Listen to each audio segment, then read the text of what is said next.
Good morning and जय हिंद to all of you. आज हम आपको अवतल दर्पण के सामने विभिन्न दूरियों पर रखी वस्तु के प्रतिबिंब की स्थिति क्या होती है इसके बारे में विस्तार से बताएंगे।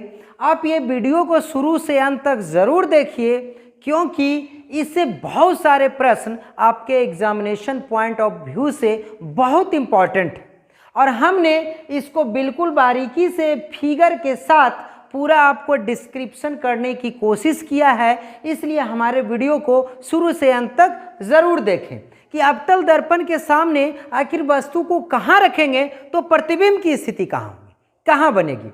तो देखिए, सबसे पहले हमने एक अवतल दर्पण लिया है और वस्तु को कहाँ पर रखा है, अनंत पर।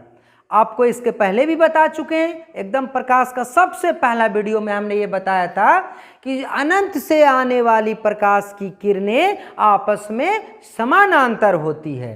तो वस्तु कहाँ रखा हुआ है, अनंत पर।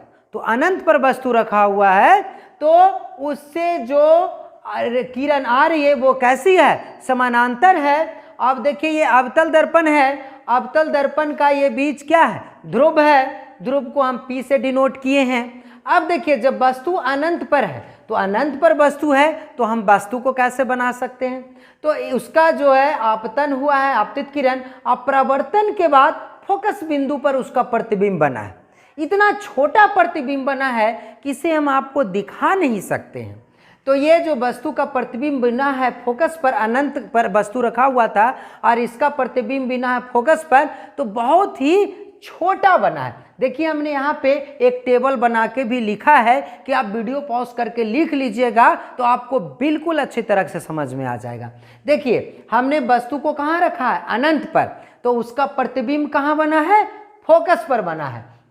प्रतिबिंब का आकार कैसा है, बहुत छोटा है और इसका प्रतिबिंब कैसा है, उल्टा और वास्तविक है। जब उल्टा प्रतिबिंब बनेगा तो वास्तविक ही होगा, क्योंकि हमने आपको बताया था पहले भी कि वास्तविक और आभासी प्रतिबिंब क्या होता है। वास्तविक प्रतिबिंब को हम पर्दे पर उतार सकते हैं और वो उल्टा होता है, और आभासी प्रतिबिंब को पर्दे पर नहीं उतारा जा सकता है और वो सीधा होता है। देखिए, अगला दूसरा कंडीशन में हमने क्या लिया है कि वस्तु को वक्रता केंद्र एवं अनंत के बीच रखा है। वक्रता केंद्र देखिए हमने C से डिनोट किया है और अनंत, इसके बीच में वस्तु को रखा है। और परावर्तन के बाद देखिए, फोकस बिंदु से गुजरा इधर से वक्रता केंद्र, प्रतिबिंब कहाँ बना है, फोकस और वक्रता केंद्र के बीच बना है प्रतिबिंब। और क्या बना है, उल्टा बना है, वस्तु से छोटा बना है। और जब उल्टा बना है तो वो कैसा होगा, वास्तविक ही होगा। देखिए, वक्रता केंद्र एवं अनंत के बीच में रखें, प्रतिबिंब कहाँ बना, फोकस एवं वक्रता केंद्र के बीच, छोटा बना वस्तु से और उल्टा एवं वास्तविक। ये हम जो छोटा, बहुत छोटा लिखे हैं, ये वस्तु के कंपैरिजन, वस्तु के तुलनात्मक अध्ययन करके हम लिखे हैं।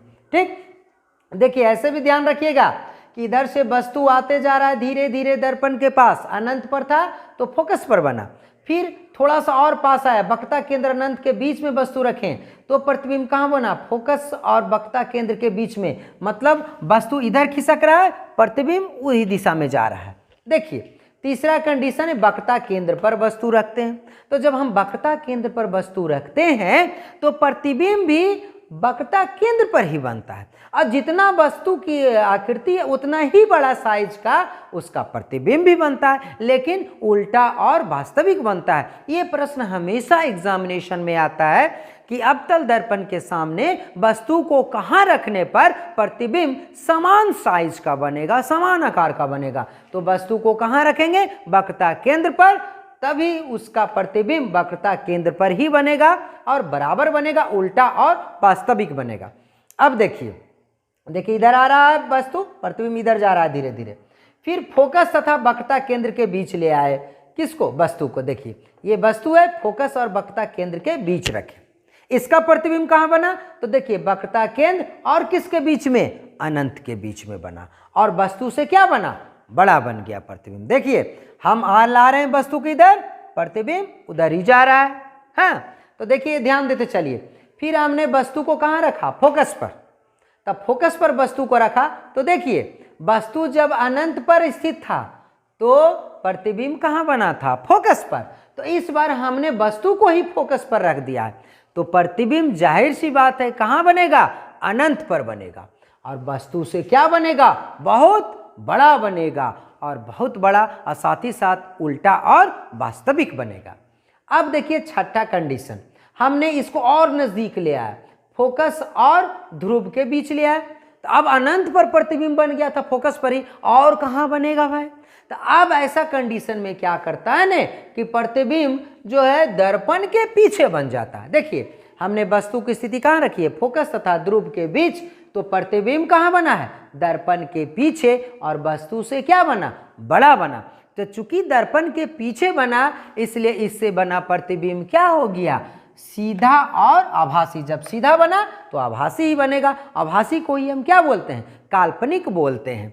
तो देखिए ये हो गया अवतल दर्पण के सामने विविध दूरियों पर रखी वस्तु के प्रतिबिंब। ये हमेशा एग्जामिनेशन में आता है क्वेश्चन, इसलिए हमने इसको फिगर के साथ आपको एक टेबल बना के दर्शा दिया है।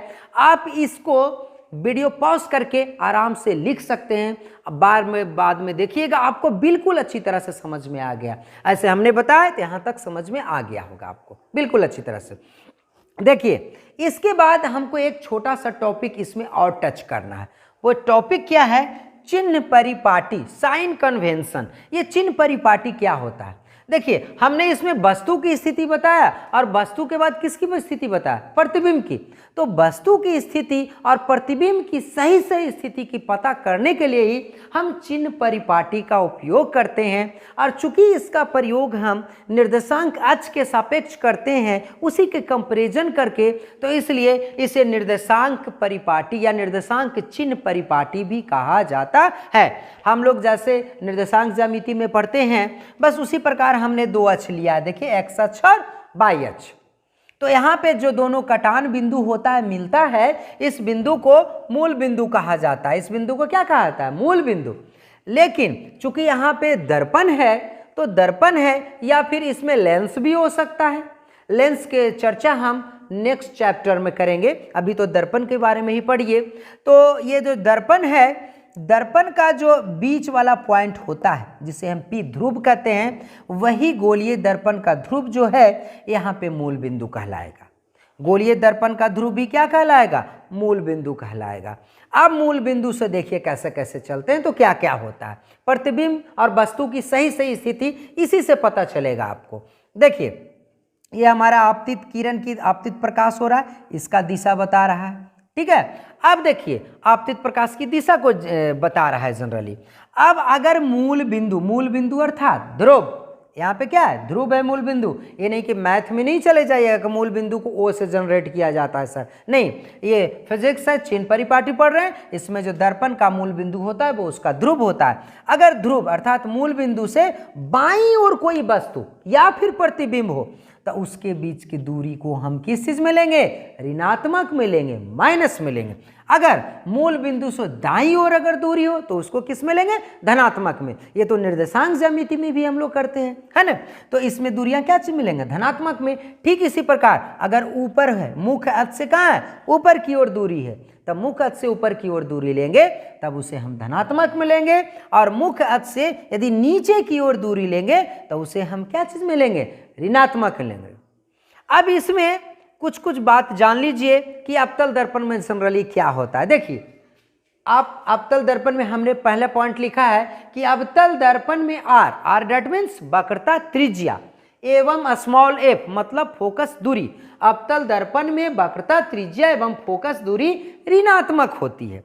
तो कैसे ऋणात्मक होती है आप खुद देख लीजिए। अवतल दर्पण में किरण क्या आ रही है, इधर से आपतित होती है। देखिए इधर से आपतित हो रही है प्रकाश की किरण, इधर की ओर जा रही है। लेकिन वस्तु हमारा कहाँ है, यहाँ पे वस्तु है।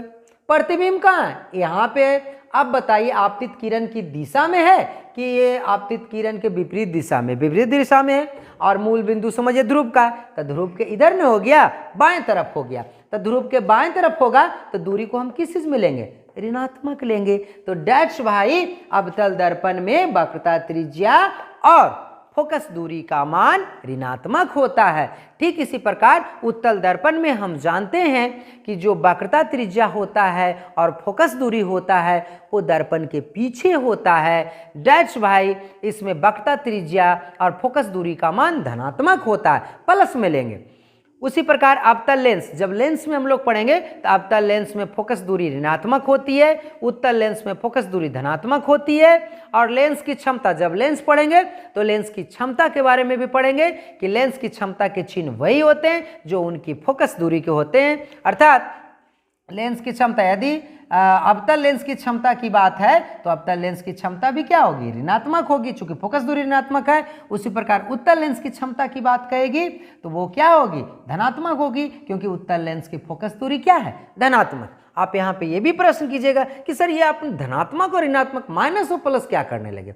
इसका बहुत बड़ा उपयोग है इस चैप्टर में, इससे संबंधित बहुत सारे न्यूमेरिकल्स आते हैं आपके एग्जामिनेशन में। साथ ही साथ आपको एक दर्पण सूत्र हमको आने वाले वीडियो में आपको बताना है, आने वाले क्लासेस में। वो दर्पण सूत्र है 1yv + 1yu = 1yf, मतलब प्रतिबिंब की स्थिति और वस्तु की स्थिति, प्रतिबिंब दूरी, वस्तु दूरी और वक्रता त्रिज्या में आपस में फोकस दूरी में क्या संबंध है, ये हम ज्ञात करेंगे कि प्रतिबिंब की स्थिति और वस्तु की जो स्थिति है और फोकस दूरी, इसके बीच में आपस में क्या संबंध है, ये संबंध हम स्थापित करेंगे। क्यों?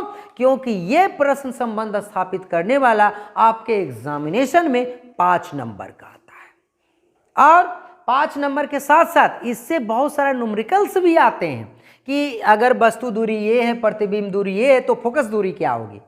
तो अगर हमको सूत्र नहीं पता होगा या फिर कि अवतल दर्पण में हम वक्रता त्रिज्या का मान वैल्यू जो है माइनस में लेंगे कि प्लस में लेंगे, तो फिर कैसे हिसाब बनेगा, न्यूमेरिकल्स नहीं बन पाएगा। तो इसलिए हमको चिन्ह परिपाटी का ज्ञान होना बहुत ज़रूरी है, इसलिए हमने आपको ये बता दिया है। अब आगे जो है इसके आगे वाले क्लास में हम दर्पण सूत्र को स्थापित करके आपको बताएंगे। उसके बाद अभी प्रकाश का अपवर्तन भी बाकी है, उसके बारे में भी बताएंगे, तब नेक्स्ट चैप्टर में चलेंगे। हम आशा ही नहीं पूर्ण विश्वास करते हैं कि आपको हमारा यह वीडियो बिल्कुल अच्छी तरह से समझ में आ गया होगा।